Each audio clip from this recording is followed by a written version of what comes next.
Welcome back, everyone. My name is Patrick. You're watching the Fanatic Rundown, coming to you from the aftermath at Rogers Place in the Moss Pit, where the Edmonton Oilers have taken down the Florida Panthers here in Game 1, 4-3 in overtime. Joined by my buddy Lotzie, Ryan Lotsberg from Heavy Hockey. Lotzie, your initial thoughts on Game 1? Yeah, unbelievable game. There was not a lot of room out there for either team. It was a well-played game by both teams, but Leon, what can you say about Leon Draisaitl's playoffs? Second career playoff OT game winner, second this playoffs. Amazing to see. Yeah, well, my pick was Corey Perry for the overtime winner, and I think you had Podkolzin. I did have Podkolzin. He had a good game in my eyes. So neither of us got it, but neither of us care that we didn't get it. Exactly. Because obviously, the Edmonton Oilers already doing better than last year, taking Game 1 tonight. Leon Draisaitl with a pair of goals. He's the hero. Victor Arvidsson, and who's our other goal scorer tonight? I'm drawing a blank. Ekholm. Yes, that's the tying goal in the third period.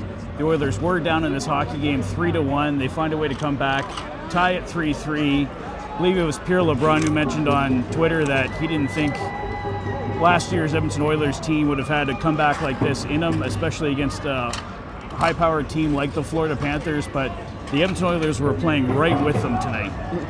Yeah, like I said, there wasn't a lot of room out there for either team. It was a very tightly contested, evenly played game.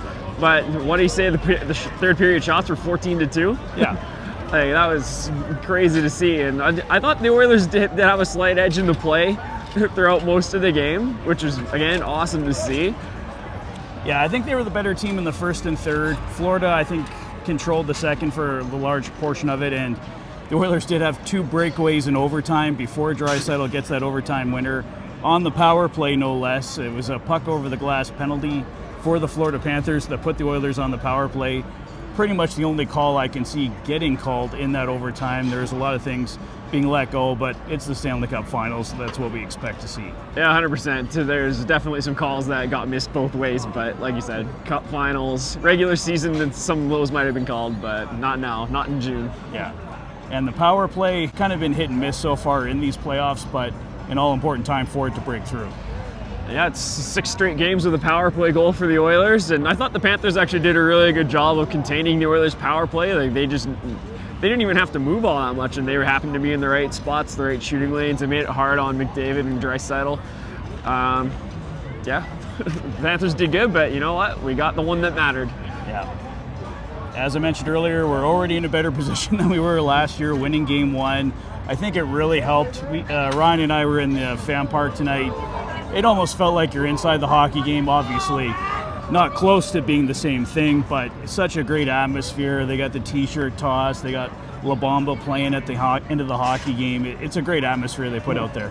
Absolutely, it's just everybody coming together, and then Yarkel's put on a great show before the game tonight. So everyone's feeling the high vibes, feeling the energy, and enjoying that Oilers victory. Yeah. As you can see, the Moss Pit emptying out here, but it was quite a party here tonight, and we saw in the Sportsnet post-game interviews there, Connor McDavid looking like he's all business here. That's one win, 3 more to go. I don't think we're going to see a smile on Connor McDavid's face post-game. We saw plenty during the game, but post-game until the Oilers get that all-important 4th win in this series. Yeah, and I don't think we're going to see that Stanley Cup Finals gear on his body at any point either. Yeah, I know. I think he's refused to wear it, so yeah. I think Draisaitl had the hat on, though. Yeah, Draisaitl had the hat on, yeah. Yep. But anyways, guys, my arm's getting a little tired. I can usually find a place to hide the camera, but not tonight. We're in the Moss Pit, so I'll wrap it up there for tonight. Lotzie, thank you for joining me. Oilers 4, Panthers 3, a big overtime win to open the Stanley Cup Finals. The Oilers lead it 1-0.